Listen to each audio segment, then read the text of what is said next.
జరిగింది. ఈ ప్రోడక్ట్ వల్ల అతనికి ఏం మేలు జరిగింది అనేది అతని మాటల్లోనే మనం తెలుసుకుందాము. సేనా గారు, మీకు ఎప్పుడు ప్రాబ్లం వచ్చింది? మీకు ఎప్పుడు ఆ సమస్య వచ్చింది?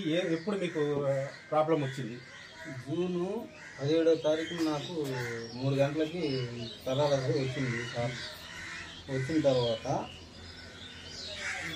జూలై 6వ తారీఖున సార్లను అడిగి నేను ఈ ప్రోడక్ట్ తీసుకోగలిగాను.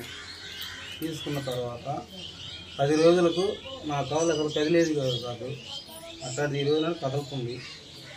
చెయ్యి కూడా కొంచెం యాక్షన్ వస్తుంది. ఈ యాక్షన్ ఉండేది కాదు, ఈ రోజు యాక్షన్ వస్తుంది. నోరు ఎలా ఉండేది వచ్చినప్పుడు? ఏమన్నా నోరు కూడా కొంచెం మాడత పడుతుంది నాలుక. ఇప్పుడు మాట బాగా వస్తుంది, మాట క్లియర్గా వస్తుంది. ఎన్ని రోజుల నుంచి మన వరకు ప్రోడక్ట్ వాడారు మీరు? జూలై 6 నుంచి